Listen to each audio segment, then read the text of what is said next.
Class consciousness. Let's do it.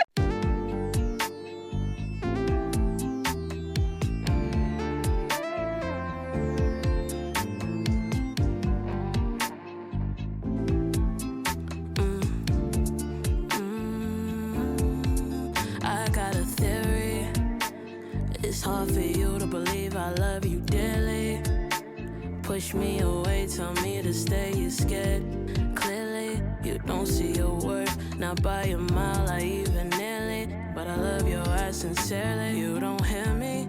Never would've guessed it. They warned you perform, but I never would've questioned. But the way you hold me, something told me that I had to test it. Worst part, that's what brought on your confession. Worst part is my favorite person that's turned into a lesson. Best part was God turning my pain into a blessing. And I'll be honest, I'm exhausted. Can predict your ways, cause girl, you do this often. You had your fun, but look at all it costed. Icing on a cake, your ass a snake, my heart is frosted. You know what I hate, no matter what type of time we on. You stay on my mind, I know. You stay on my mind, I know. I don't reply in time, I know. But you stay on my mind, I know. Yeah, you stay on my mind. What type of time we on? You stay on my mind, I know. You stay on my mind, I know. I don't reply in time, I know. But you stay on my mind, I know. Yeah, you stay on my mind. For sure, you're way too pretty to be stressing about a text back. Ask yourself a question. Are you gonna cringe when you reflect back? Should've never liked, I'm on my side, no need for get back. Can't believe you going out like that. You going out so sad, showing all of your ass. She felt alone, cause we in the different time zones. And we can't stick to a schedule, we tend to get the times wrong. She be feeling mad controlling, I could do it on my own. Could you leave me alone? Swear to God, my mind blown. Even worse, my high blown. Hold on.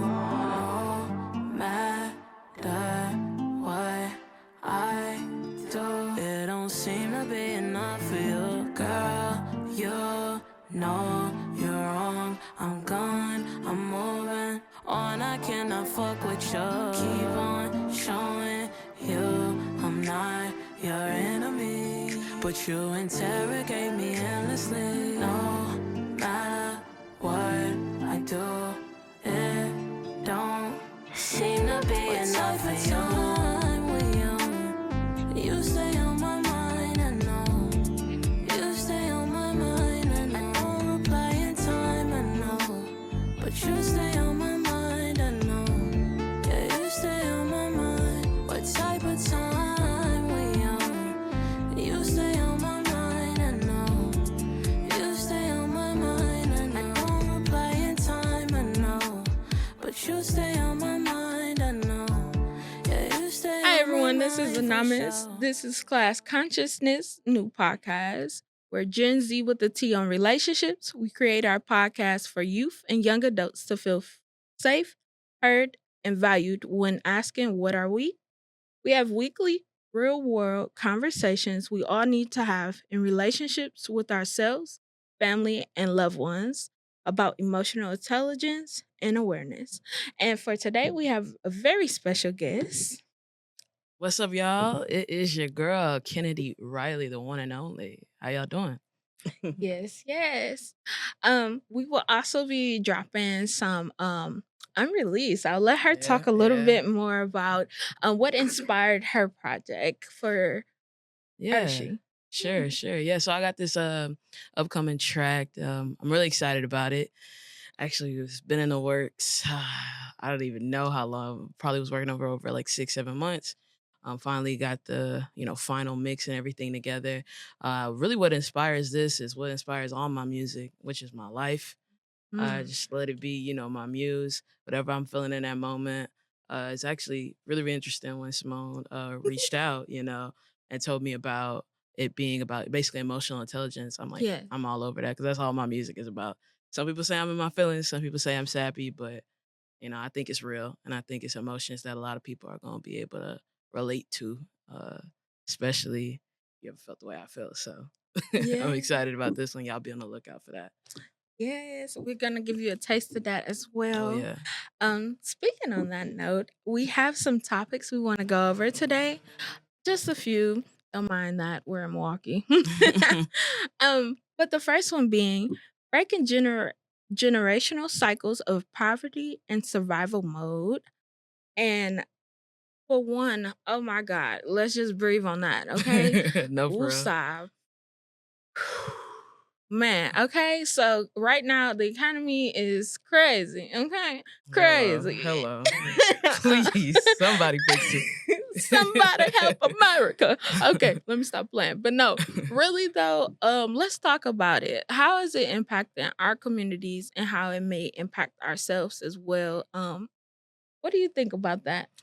Honestly, I think with just the economy itself, I think like even in last go round, and if we want to talk like just 2024, not even Mm, 2025, a lot of folks when we were out doing our community work and on the streets, yeah. talking to folks, especially the African American community, Mm, a lot of folks were saying that their biggest concern that they saw that like we faced as a state mm, was the economy and inflation. And so I think that communities are depressed. I think that people are stuck in survival mode, and I think unfortunately that spills over to a lot of different like other aspects of your life. If you're so mm, focused on surviving, you may not feel like you have the luxury to like do anything extra. So I would say it's affected our people the most so by just making us more focused on getting by rather than thriving and living. For yeah. sure. For sure. Man, okay, let's backtrack just a little bit. Mhm. You guys at home, you guys don't know, but we actually met doing political work for the Democratic Party, Yeah. and during that process, we talked about how policies impacted the community of Black folks, Yeah. and some of those are of which part of negatively the 2025 Republican plan, Yeah. and they actually been talking about how they're going to implement more cuts, and that includes like cuts to our SSI, that's including cuts, they're planning on cutting Section 8 housing resource and Mhm. funding starting next year. So a lot of folks don't even know about that. And even now they got it to where like food stamps is being cut too after the third month if you don't have a outstanding or circumstantial Yeah. Like exemption. hardships and stuff. Yeah. Yeah. So it's crazy, y'all. Like it's finna hit us. And then I know if anybody been watching the news or like Mhm. memes and stuff, Trump not playing with these turfs. Tariffs, Like, yeah, man. mm. He's not. He's really, really not. And people are starting to understand. I love the little trend that's going around. I think they're calling it fuck around and find out. Hashtag fuck around and find out. A lot of And we people finding out. no, we finding out. Yeah, a lot of people that we didn't fuck around, but we finding out Man, unfortunately. It's like a lot of yeah. people that, didn't believe that some of these policies were gonna come to Mhm, pass because they just sound so make believe. Like, what? No, I can't do that. It's like we're mhm, taking our free will and just our way of life for granted that we can't even imagine that we could allow someone in office that essentially mm, would take that away.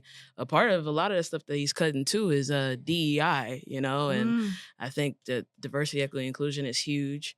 A lot of people are talking about that because it just makes you realize how much of us having, I guess, an integrated society has been based off of making sure there's a system of checks and balances and mhm. rules, so that way everyone's included and it's a fair chance, regardless of opportunity, background, resource, what you look like, any of that stuff. So, Yeah. man, I'm all over it. But yeah, I mean, if we want to talk economy, I don't know how much time we got. We gonna True, be talking true. for a couple of hours if we want to get on that.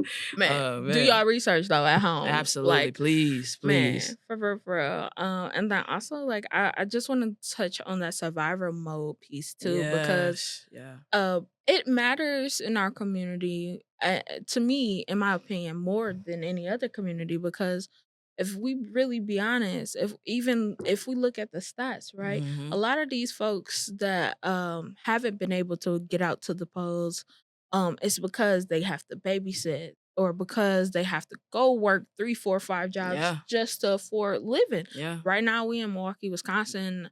Lord forbid, the housing market get any worse than it is, but we have it quite nice compared to other Oh cities. yeah, no, I could Uh, tell you firsthand if we want to go talk about that, but for sure.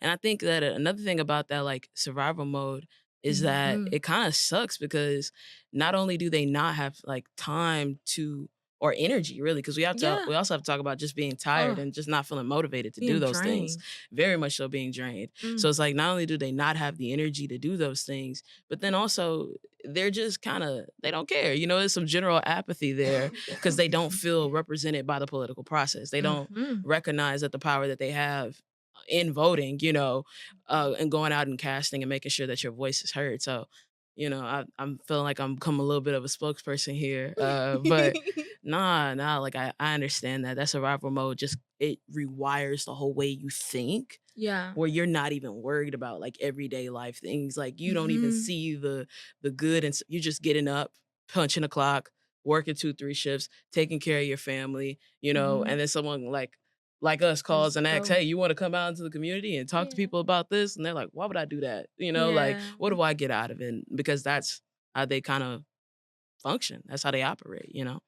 So That yeah. brings me to my very next topic as well. Um, this is really hitting home because it's healing from hustle culture and redefining self-worth beyond productivity. Yes. Now, the reason why this hit home for me is because we always, like I said, in our community, we're always having to work multiple jobs or have multiple incomes just to stay afloat, Mm-hmm. right? Yep. And then also a lot of the time, like when we think about the systems, like they're in place if you're bearing children normally in Mm-hmm. favor, or if you're a single parent household. Yep.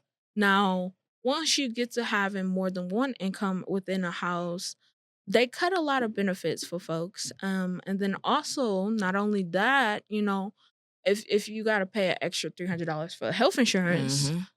that's another bill. Then you got to pay dentist. Then you got to pay optical if you have, like me, whatever your appointments may be. And then that takes away from self care. Yeah. And I know for me personally, like when I was working, yes, we had healthcare insurance, but not every job have that. Yeah. And then it was like, okay, now I have to debate. Do I want to get my hair redone or do I actually want to go to the doctor? You know what I'm Right, right. saying? So I don't know. It kind of impacted my self worth. What are your thoughts on that too? Honestly, and I think just kind of piggyback off what you're saying, when you're like, just to get your hair done or go to the Man. doctor. I see he looked a little like, what do you mean? Like, and it's like, yeah, we can sit here and have priority talk, right? Like we can talk all day about, oh, of course you should take care of your health and go to the doctor over getting your hair done. But Yeah. also the toll that it takes on you to not look nice, Mhm. you feeling weird about your appearance, your self-esteem takes like that stuff is Exactly. important too. And I think especially when dealing with the older generation, it's like physical health Mhm. sometimes takes like a front seat, or it's a little bit more important than mental health at times. Like they kind of Mm. like put mental health in your back pocket, or Yeah. my folks would probably be like, oh, you all right, you ain't die, or you gonna be okay, kind of just minimizing the fact that matter that no, sometimes you need your mental to be okay too. So I think that was a really good point. Yeah. But healing from hustling culture, bro. Mm. Where do I even start? This is a PSA. What I don't even know what camera I need to look into here. Other. All three. The PSA here, we are not machines. We are not machines, dude. Like, we glorify hustle culture so much. And I get it. I Man. get it. We all trying to make our money. We all trying to, make ends meet.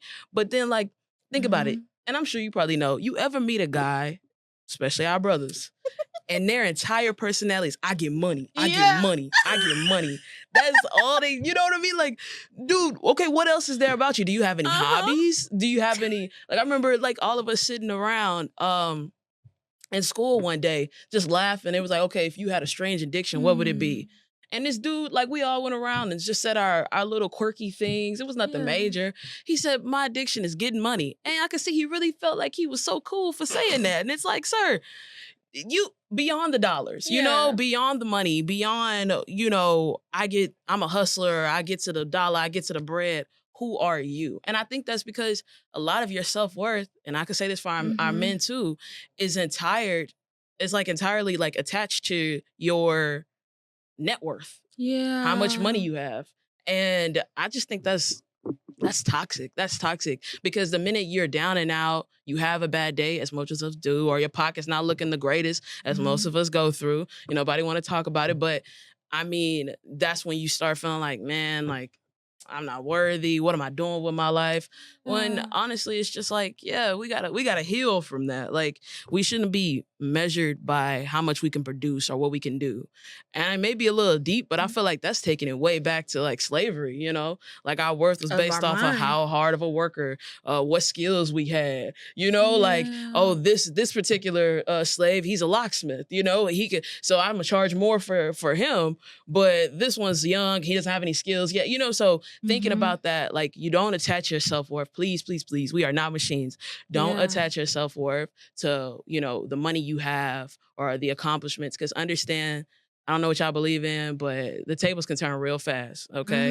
The tables, I've seen people on their best day and laugh at people they think that's like underneath them, inferior. And lo and behold, before you know it, not even in a year's time, their whole life could turn around. So always practice humility. Always practice just making sure you're checking in with yourself because, yeah, man, hustling is not everything. Get what you need, but you can't take none of this stuff with you. You can't. Take care of you. That's something you can't never get back. Man. Ooh. Okay. Let's just snaps. Okay. Okay. That part.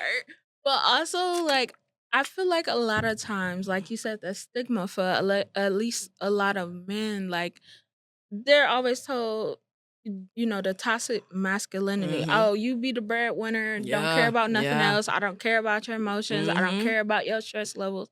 Like, we need to, as a community, especially within the Black community, we need to tap in with how being overworked strenuous on our, not only our health, but our mental state and capacity too, because a lot of these young men are depressed. They feel alone. They feel like, you know, they got to take care of their whole family, their grandmamas, their cousins, you know. And I understand that firsthand because, like, sometimes I even have to tell my dad, like, he has 3rd-degree cellular cancer. Oh, man, yeah. This man can't move sometimes, but he still, I got to get to work. I got to make this bread. I'm like, bro, gotta sit down. We gotta, no, for real, like, take the time to heal. And I don't say that to be funny, but I say that really because I genuinely am worried about our community. No, and not only in young Black men or, you know, people of color. I feel like a lot of times men bottle it up more. Oh, absolutely. But it impacts their health drastically. For sure. I think, like, the whole Black community as entirely, if we really want to dissect it, like, we going through some things, right? I mean, you got 400 years to account of, and then that generational trauma that trickles down. As a community, we deal with things that, like, no other community deals with. No other man has been emasculated as much as a Black man. And we tell them that they need to be providers. We tell them that they need to be leaders. We tell them that they need to be strong. But then when we acknowledge that they're human, they go through things, they have feelings. Who is the first person to put a Black man down as soon as he starts opening up? It's our women. We quick to say, oh, he's sassy, or, you know, he a little feminine because he's having an emotional moment. When it's like, nah, he's a human being. And I think that manifests in ways that people think are just the way Black men are, or Black women are. It manifests. Like, why do we think women are like angry Black women? Why do we think that about our women?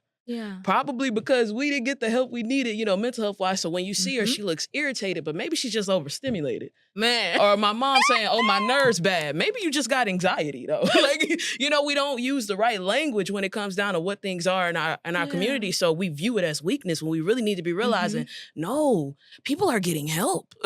People are, like, actually actively going and seeing about these issues within their community. So they're light years ahead of us because we are still having these little 50-50 conversations. What do you bring to the table? Are you gonna pay for everything, or does the woman need to, like, can you cook and clean as a woman? Can you change it? We're trivializing these things when we really need to like get down to it. Like, no, black men have had it hard.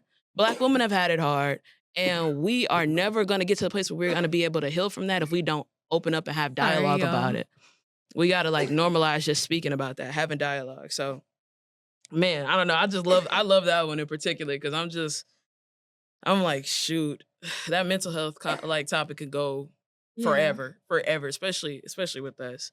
So I don't know how you feel because I'm gonna literally take over. Yeah, no, you got. I feel you. So like that brings me also to like the stereotype of Black women are strong. Yes, a lot of people okay. They make us over strong. Yeah, no, for real though. Yes. And then it's like people think that's a compliment, but like It's for me, not. that's a backhanded ass compliment. It is. You know, because like no, I don't want to have to go through all this shit just because you think I can. Because I can handle it. Yeah, like fuck that. And then also, like it is really concerning because if you even look at the history of how the healthcare system treat Black women, speak on that. Like they think they don't take necessarily our pain concerns as likely as other cultures. They don't take it serious. Yeah, exactly. The first time, like it's been so many incidents, especially when it comes to like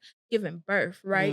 When it's time to give epidural, or when it's time to give someone a painkiller, or if they're asking, "Hey, I feel some pain in my left thigh," like they overlook, and I feel like in our community, we can advocate for it, and a lot of our doctors just brush it aside. Like for me personally, right? Okay, I'm not no pro in this. I'm not gonna speak on nobody else's experience, but for me personally, it took me 3 fucking years just for my doctors to find out I had a blood clot in my left leg. Dang. 3 years of me expressing I have pain, this is swollen, And blah that's blah blah. serious, too. You know, and that could be moved to any part of my body. That could have went to my lungs. That could have went to my head. And so young too. Yeah.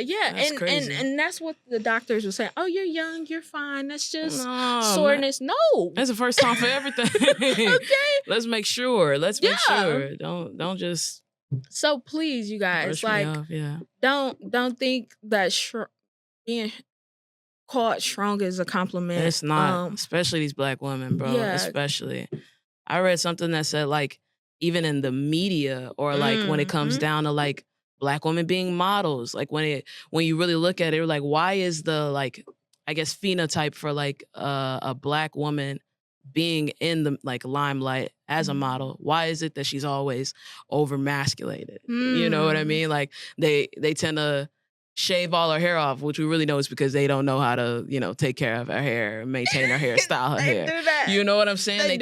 They tend to make it a whole look, but when you really see it, and it's no shade, no tea, but all the Black women end up looking like Cynthia Erivo, if y'all know who that is. So it's like, why is that the look? Which if you know, that's a queer woman, so she's a little androgynous. But that's my whole point, is that like cisgender straight women that have probably always had their hair grown out, Black women, of course, they go into these fields and then they pretty much emasculate them a bit because this is how they see the Black woman. We've always had to be stronger. Think about it. Like when, and I keep going back here, but we gotta study our history. So it's like when folks were getting upset with the Democratic Party saying, oh, they haven't done everything great for Black people either. Their number one go-to in my Black community, and I'm going to be real, their number one go-to is that if you wanted benefits, and you actually touched on it too earlier, you couldn't have the man in the home. You had to be a single mother, and it was just you and the kids. So I think that's when it was a little bit of a disconnect when it started there, because now it's like, why can't that Black woman have my kid or my spouse? Yeah, exactly. Why can't that Black woman have a Black man helping her out and they both just kind of need help? Yeah. So the system already kinds of works it in there to where the Black woman is supposed to be alone, just taking care of the kids, focusing on the household. That is your role. And the Black man is out probably either in jail trying to make ends meet, then we can sit there and Yeah. talk about the semantics of child support. We're gonna be here all day if we get into that. But I think it all goes back to say that Black love is something that's dwindling more and more every day. Like, Yeah. we're not, first of all, Gen Z is not getting married at the rate that generations before us were getting married at all. But it's even less likely for you to marry within your race, especially as a Black woman, unfortunately, because we just think about it. We're the oldest, 50, 60 years old, and Black women have like the highest percentage of people who don't marry. Like, they just don't. So we're dealing with But we want to be. Let's make that clear. Yeah, we want to be. But I understand, because at the same time, I came from a family of Black women, strong Black women, matriarchs of my family. We don't play about them, you know? And because I saw a woman go out and hustle and get it every day, I learned at a very young age, you know, don't think you need a man in order to live, which is a beautiful message. But can I play devil's advocate here? I don't think that was a good message to teach a little Black girl. I don't need a man, right? That part. I don't need a man, just as if a man doesn't need a woman. But I need to understand that though we are two separate types of people, we both have functions and we're both equal in that. So I think all the time growing up, I was like, well, this is what boys do and this is what girls do. Yeah. And I think gender roles. Yeah, that gender roles, that differentiation was just like, okay, so when I'm doing this is what girls do. When he's doing this, my brother, that's what boys do. Yeah. My granddad, mechanic. I remember I used to see him fix on cars all the time. All the time. And he would do anything and everything you needed. My granddad was the type of man, if we were riding around, he didn't care if he had somewhere to be and he was rushing. If he sees a woman on the side of the road and her car stopped, he's gonna get out every single time. Yeah. And he was just like, I can't pass her up. I can't. You all right? You got somebody coming? What you need? He'll change your oil. He'll change your tire. My granddad always worked on my mom's car. In this, I asked him one day when I was helping him work on a car, I was like, well, granddad, why you don't never teach me how to change my oil or change my tire? Oh, you a girl. You know? And I remember thinking to myself, okay, what does that mean? He's like, well, a man should stop and help you. I said, so you want me to rely on a man if I get stuck on the side of the road and all I need is my tire change? That's a gem in a haystack, okay? You know what I'm saying? But think about that. I said, so, and he's not even thinking. In his head, he's just go, man, help woman. Yeah. He's so old school. That's my granddad, you know? He's just thinking, you'll be at the side of the road, a man will stop, he'll help you. I said, what if that man doesn't have the best intentions for me? Yeah. You got to think about that. I'm a girl. He was taken aback and he taught me how to change the tire right there in that moment. He's like, you know what? I never thought of that because it was his first time. He had my dad. He had sons. He didn't have any daughters, you know? So it was his first time being around a girl. And I was just like, yeah, these are things that we kind of need to break up what those gender roles are. Yeah. For sure. But yeah, no, I could go on all day about that one. That was a good one, man. Because man, like, and it all comes back to the family, the nuclear family, the Black family, how the Black household looks. When police officers, they go out and answer a call, and this may be something not a lot of people know. When it is a Black family, they are trained to talk to the matriarch. They're trained to talk to the woman. The Black woman, the head of the household, is always, and that's something I noticed, you know, whether it's a domestic violence dispute or anything. That's the only community they do that for. Why is that? Because the Black women are usually in charge. You see what I'm saying? We get married less. Yeah. Or, you know, we have a higher mortality rate when it comes down to giving birth. Yeah. And then on top of all of that, our men, let's just be honest, we out-earn our men. We do. A lot of sisters don't want to be with the brothers because they making more money. They figure, like, what do you bring to the table? We have this idea of what it looks like to be, like, a male, a leader, you know what I'm saying, a provider, and you think your man should make more than you, right? Yeah. Because we're basing it off of a standard of what we've seen, you know, other people and other communities do, right? So that's what the Black woman wants. But because she doesn't really articulate herself the best all the time, and it's not every Black woman, but I'm just saying the stereotype, the stigma of that, you know, the female, the angry Black woman. A lot of times when the brothers are talking about the sister they don't want to date is because, oh, she hard on them. She makes them feel like less of a man. Standards. It's her standards, exactly. But if we're out earning them, if we're out leading. Outrank. Black women are the highest demographic, and then y'all can look this up. The Black woman is the highest demographic in the U.S. Yeah. That's educated. We are the most that's not black brothers. Black brothers they falling behind. It's not even like they're close. They're falling behind. I graduated from HBCU. There's a lot of young, educated Black men that's out there doing their things. Unfortunately, we just don't have enough. Yeah. Because they go off and they do other things sometimes. And that's not all of them, but it's not a lot of resources and a lot of these communities that are predominantly Black. So it happens, unfortunately. But yeah, if we want to just break it down, it starts so many different ways. So many different ways. But before I'm gonna let you go. I'm taking my little tea break, y'all. Okay, that part. Stay hydrated, y'all. Definitely stay hydrated. Speaking on that self-care piece, I always give a tip. It could be the most simplest thing we overlook all the time. Yeah. But that brings us to our very next topic. Just grieving what we were denied: time, dreams, access, and peace. Let's talk about it. Because a lot of the times, like when we talk about how do I say this? The America dream.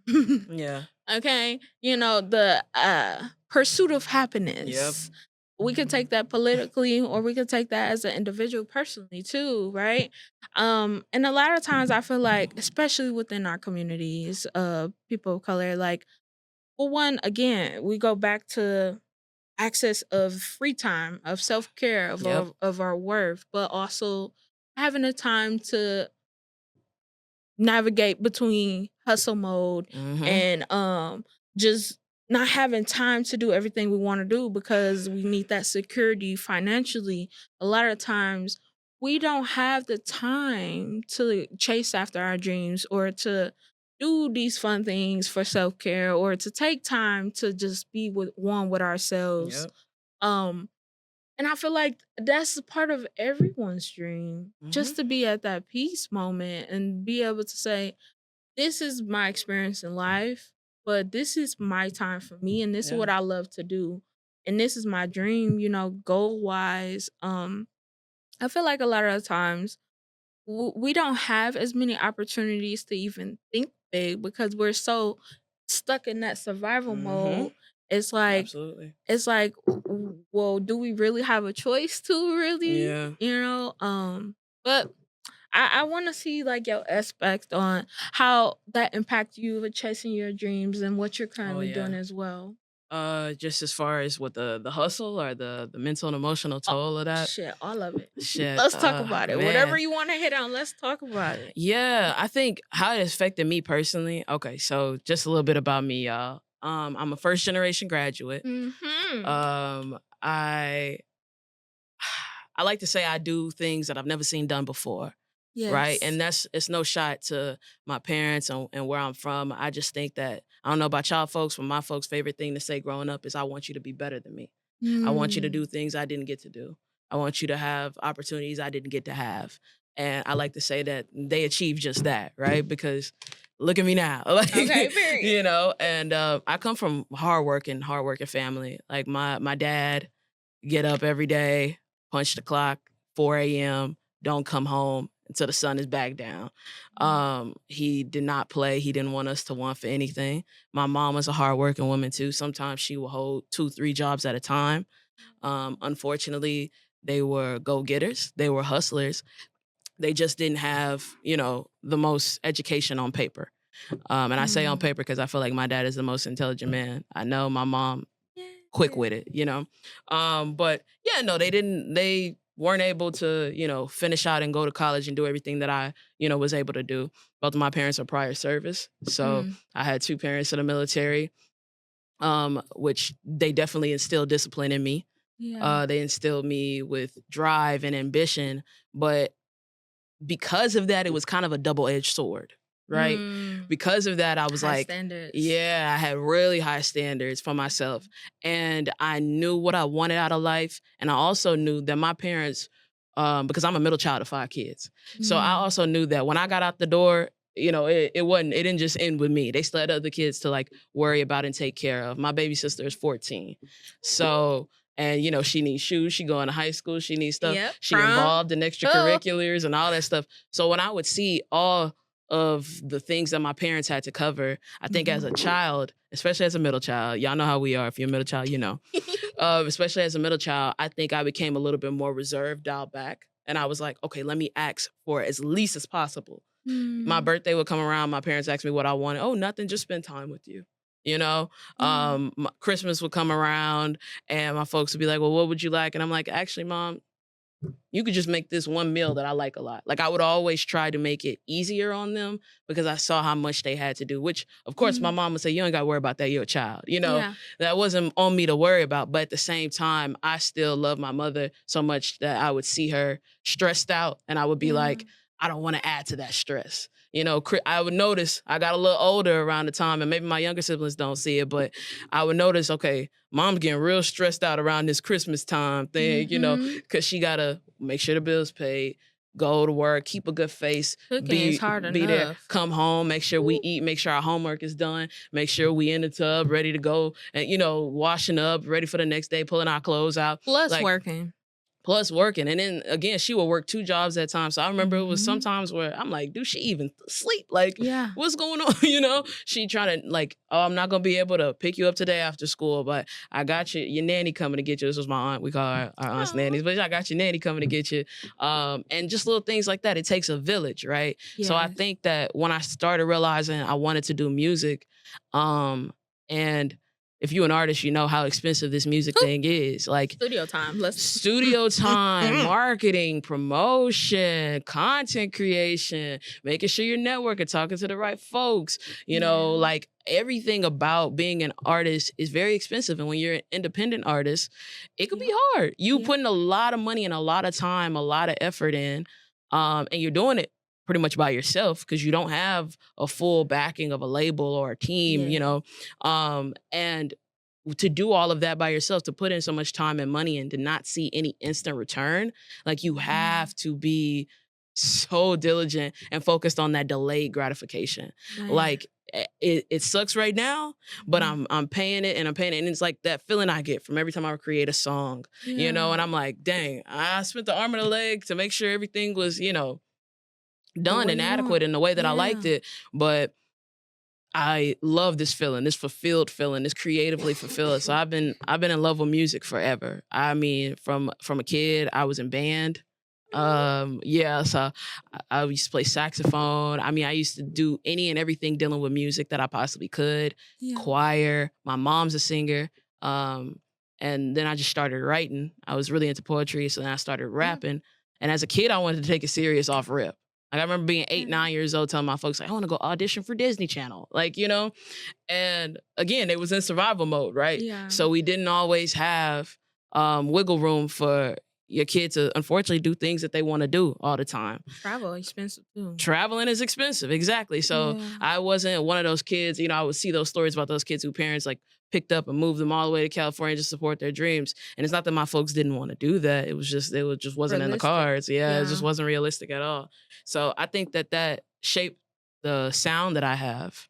Because I grew up on a lot of neo soul. My mom would call it that old school music, you know, a lot of R&B, a lot of blues. My dad, he really had me on that old school rap. Like that's when I started really learning about the greats, you know.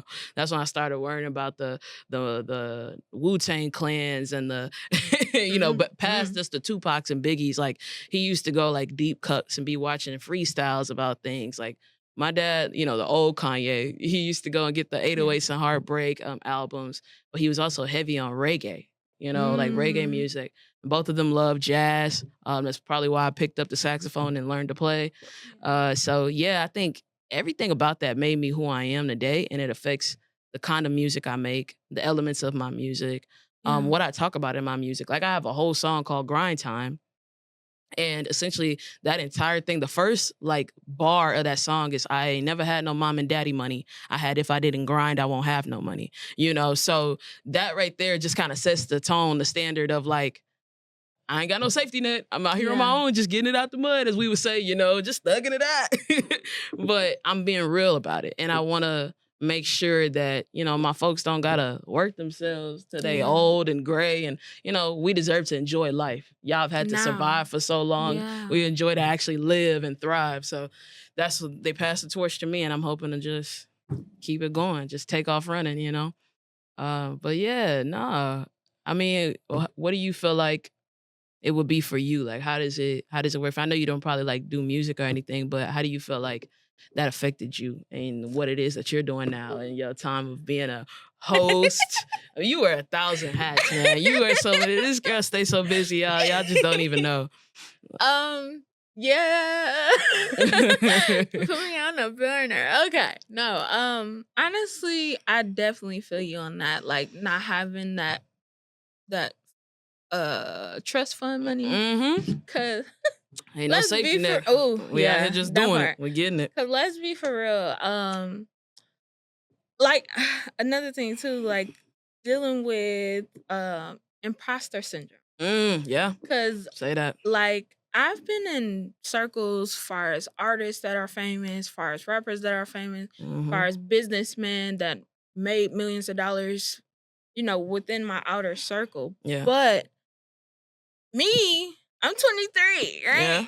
Fresh out of college, fresh out of Yeah. high school. I'm like, Same. okay, I don't want to give me money, you know what I'm Yeah, saying? yeah. I want to figure it out on my own. It makes you a hustler for real. That part. I am definitely a hustler at heart. You know, I got lashes, I got jeans, I do other stuff on the side. Hit up. Okay, that part. But nonetheless, like my mother was an entrepreneur. She Yeah. used to have a daycare center and she used to flip houses. Mind you, my mama never finished college either. I'm Yeah. also a first gen college grad in my family. So I Yeah. relate on that. Yeah, you know the vibes. Culturally, that is an academic change around folks that are educated and being able to get to resources like classes, workshops, reading books, having Yes. round table talks. That's where I grew. Far as like professionally wise, Yeah. that opened up my mind to so many different avenues and opportunities alone because I was doing activism work within Wisconsin, within New York, being a lobbyist, Yeah. during DC, blah blah. It opened up many opportunities just based off of being able to talk. Yeah. And I feel like that's what kept me sane. But I'm also the type of person, like you said, I wear multiple hats. Y'all might see me in the club one night. Next day, you might see me at a international convening. You never know with me. But it changes because where I came from, I used to live in Section 8 housing. When I was Say like that. 5 to 14 years old, I was in Westlawn. So a lot of the times I was around severe poverty. I was in poverty. Yeah. I was below the poor means. And even dealing with that as a process as a young adult too, because Yeah. like I recently was on unemployment after I stopped working my political jobs. But during that time, I took time to myself to like say, okay, I'm gonna take a break, pause from working because I've been working all my life. Since I Man. was 14, I've had 3, 4, 5 different jobs, different streams of income, hustled And that's on what I the was gonna side. say. That creates that burnout effect too. Exactly. Cause man, all through college, all through high school, I don't know what it's like Man. to be in school and not work. Man. I've always kept at least like 2, 3. My dad he's like, oh, you working hard like a Jamaican. I don't even know what that means, but he be telling me, he's I'm like, a little bit Jamaican too. there you go. I know. And he's like, man, you got 2 jobs, then you got to go. I was taking 22 credit hours my last semester, and I was working a full-time job. And I think in that job I was working over like 50 hours that week, every week. And then I'm going to like events and networking and going to shows. So when you saying that imposter syndrome, Yeah. I'm like, yeah, but I Yeah. didn't even cut you off. You got it No, though. you good. Because I totally feel that. Yeah. Like, and that's my day-to-day life. Like, and a lot of times people don't even talk about like the cultural layer plus the academic layer differences of classes. Yes, yeah. Okay, so like you could be from the hood, but you can also be in other settings professionally. Absolutely, yeah. That And code switching. I mean, yes, true. That assimilating, yeah. True. But like I feel like it changes your perception of what opportunities really is. Yes. You know what I'm saying? Yes, that's such a good point. Because when I was like 14, 15, all I knew was people around me, drugs, alcohol, party, whatever. Yeah. That was their lifestyle. They didn't know no other opportunities realistically, Yeah. mind you. Like people, we had job fairs and stuff. People will go, but then it's also another level when you become a criminal. Luckily, I have a clean record. Okay, Yeah. so that's not something I self-identify with. But I know it's also another layer for some folks. Yeah. But being around people in my family that have been going through that, like I see the different lifestyles versus even if like it's a house. Like my god sister, I mean not my god sister, my godmother, like I was telling you, was in Texas. That's why I was in Texas for a little bit. She had a mini mansion, right? Yeah. So whole different lifestyle. I was like, what? You ain't got to worry about groceries. You ain't got to worry about stuff being outside. You ain't got to worry about people shooting, blah, blah. Yeah. Like, that compared to Section 8 housing, completely different. Yeah. You know what I'm saying? And some people take that stuff for granted. They don't even recognize their privilege, right? Like, that's like when, and we talk about like white people too. I'll tell them, like, I'll tell a guy, I'm almost cursed. I'll tell a guy, like, oh, you don't even realize like how privileged you are. Like, oh, you have white privilege. And then the first thing they say is, I'm not privileged. I grew up and I was broke and I was this and I was that and I was that. You know what I'm saying? Because a lot of times privilege is kind of associated with poverty. And, unfortunately that poverty is sometimes associated with blackness. But I do feel like because you saw that, I think, I don't know, I would say this for me, but I'm wondering for you, like, would you say that hit different when you in places that are like way beyond where you started?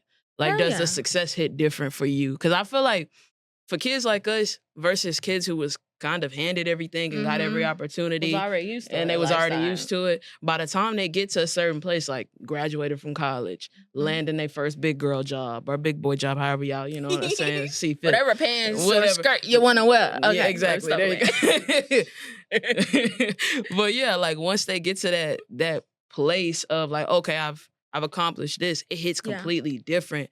Because it's like, do y'all have any idea what I just had to go through? Obstacles. All the obstacles, all of I didn't know if I was going to make it. Like, understanding that it's some stuff you can't always get on the phone with, and it's no shot towards them, right? But it's like, you're doing stuff you've never seen. You can't ask your family. You literally can't. Like, my little sisters are getting ready to go off, my one right under me is getting ready to go off to college, or she has to do her FAFSA every year. And I have to help her with that. Yeah. My mom's not the most well-versed. Of course, we could tell her, like, hey, this is your parents' side and you fill out your parents' stuff.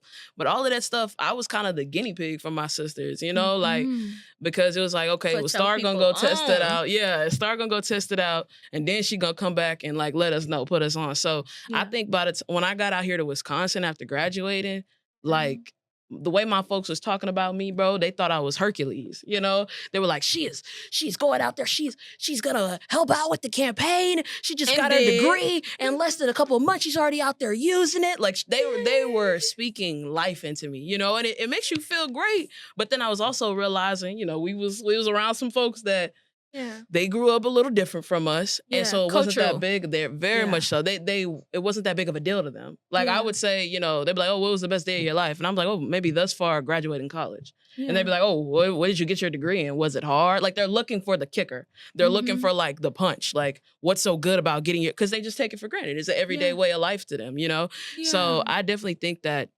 even though people may look at my upbringing, I don't ever say it to have people feel sorry for me. I'm actually very proud of my upbringing because in ways it's made me a stronger individual now than a lot of people I see that's had comfier lifestyles, I would say. Like more luxury, more opportunities. You know what I'm saying? And it's not everyone. Comparison is the thief of joy, but I think it made me more headstrong. Yeah. And like just mentally ready to tackle, like, okay, I need to make this happen. I need to make this work. Not like mommy, daddy, tell me what I need to do. You know? Right.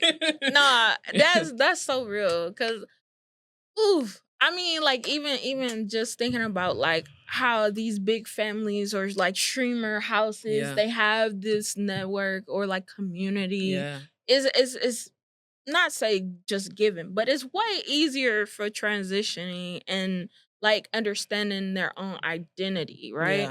Because I feel like when you are the first to do it, finding your identity and figuring out like what you like to do and then trying to make your dream come true through it or get an income from doing what you actually enjoy doing is very different and, Yeah, and just sometimes believing you could do difficult. it, right? Yeah. Just believing. I think that's where that imposter syndrome comes in at. I'll be in, like you were just mentioning earlier. Oh yeah, well you was on Oprah, and I was like, I was on Oprah, huh? Like I was thinking about. It. I had a little moment. And it was like, yeah, okay. I guess pretty cool things happen to me, you know, on Oprah talking to Madam Vice President, you know. But it wasn't. It's not even like something that I bring up. I kind of move on from my accomplishments quicker. Yeah. It just felt like an obligation to begin with. It just felt like something I needed to get done. So it doesn't seem like, okay, it's time to celebrate. I had parents who's like, oh, look, mom, look, dad, I got all A's. Okay, that's what you're supposed to do. Like that was like their response. Like, well, what you want, a cookie for doing what you're supposed to do? Yeah. Which I understood where they was coming from, but it's like, oh, okay. So I think through that, you know, unfortunately, it kind of manifests a bit in my adulthood to where when I do something that's pretty grand to those around me, I'm like, oh yeah, I just did a thing. I was supposed to do it. I had to do it, you know? And I definitely think that imposter syndrome is, especially with those first gens, man, those first gens, when you're the first to do something, you will look around and be like, am I where I'm supposed to be? Yeah. Is this too, you know, is this too big for me? You know, who am I kidding? You know, you have those moments and you really just gotta lock in. You gotta talk to yourself and let yourself know, like, girl, didn't nobody hand you anything. You fought tooth and nail to get here. Therefore, you are just as qualified, in some cases, more exactly, than those who are around you. Because it wasn't just I knew the right person. It wasn't, you know, because I caught the right. It was because I was persistent. I was diligent. I was resilient. I got up every day and I said, I wasn't going to let this, you know, stop me. And I think that, you know, that imposter syndrome be true, especially in the music. Something that's not like a definite red or green, you know, yes or no. And the music is like, it's really based on that person. It's entirely subjective. Yeah, exactly. Yeah. It's your song. I could play my song for you and you'd be like, man, that's nice. That's hard. And you can play it for the next person. They'd be like, that's trash. It's your soul. It's my soul. That too. I put my soul in the songs. But but the music itself is like entirely subjective. And so sometimes that imposter syndrome, it could creep in a lot easier because you're like, what if those right people, you know, those people you need to talk to, don't like your sound, don't like your music, think it's not marketable, think it's not catchy enough in today's time, think it's not TikTokifiable, you know? These are all... Let's talk about it. Man, no, like you can't smack your pockets to this song? Oh, nah, get out of here. We don't want to listen to that. We can't make a cool little dance, and you listen to the songs that are going viral and you feel less than, right? You be like, dang, I thought I was better than this. You know, like, because you're going to compare. You're going to hear what's popping and being like, okay, and let me, you know, change my approach. Let me use this as a guide to understand the trajectory of what's happening in today's time. But man, that's the tried and true one. Academically, like, I never really felt the imposter syndrome because I just was always told I'm a smart kid. I'm a brilliant kid. Like, I knew I was intelligent. Yeah. What I didn't know is if I would be cool enough to get in front of people, get on the mic, say some intelligent shit, honestly, because that's what my music is. But make it like cool enough to where you want to dance to. Yeah. Cool enough to where it makes you feel, because everybody that can rap can't do music. Everybody that can sing can't do music. So it's a thing. It's a push and pull. It's a push and pull. But doing stuff like this, I'm like, really just talking about it, putting it out in the open.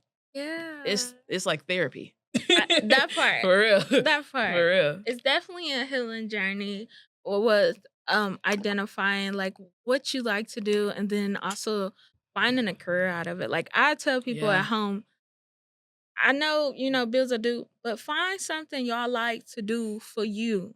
Like you said, it is therapy. And music is therapy for a lot of folks. And sometimes that's the only thing that we have access to. Allow yourself free time to express who you are authentically. And people then scared also of it too. Yeah. Oh, they so scared because you don't want to look stupid. Yeah, hey, that man, part. Be the first. You ain't gotta, you know, be great to start, but you gotta start to be great. That part. That's pretty much what it is. And when I realized that what I wanted was on the other side of looking stupid, I went for it. They're gonna laugh now, but they're gonna ask you how you did it later. That part. Okay, that part. So just remember, and the main ones that's talking down on people who trying to make things are people who've never created things themselves. Yeah. They try to tell you a better way to do something they've never done. They try to stay in that little box. Yeah. You go and you work your 9 to 5 and you go home and you live your simple life. You don't really chase anything. So it's easy to sit on the phone. And there's nothing wrong with a 9 to 5 life. Like I say, y'all understand my roots and where I came from. Bills is bills. But exactly. They be billing. But you go and you chase your, you chase your bread, you chase your pay, and you come home and you live. That's your life. That's your everyday. So you don't understand creatives, people who are trying to step outside that survival mode and go and create. And you gonna look dumb because you're trying to figure it out. Your first thing is supposed to be your worst thing. If that's a project, if that's a song, photo shoot you did, it may not look the best presentably but the growth. But is the growth, beauty. the growth. You can't just sit there and wait for resources to fall out the sky. You got to keep creating until you make new resources. That's really what it is. I feel like we alchemists. We're turning things to gold. We don't got the Midas touch, but we alchemists. It's gonna take some work. Yeah, it ain't just quick, instant. But y'all know how that goes. Yeah, and I feel like too, like we need to build more community as well. Like y'all check in with y'all people, check in with yourself. This gonna be the tip I get y'all. Take that time to do something to express your emotion, and that makes you feel lighter and more fulfilled in life. And with that being said, I want to say thank you so much for coming out to Class Consciousness. Thanks for having me. For real, this is dope. Of course, anytime. Love you, girl. And also, you too. This is from Drop the Mic Media, MKE. All right, like, comment, subscribe. Like, comment, subscribe. Bye. Okay, then. Got me? Mm-hmm. Oh, shit. Class Consciousness. Class Consciousness.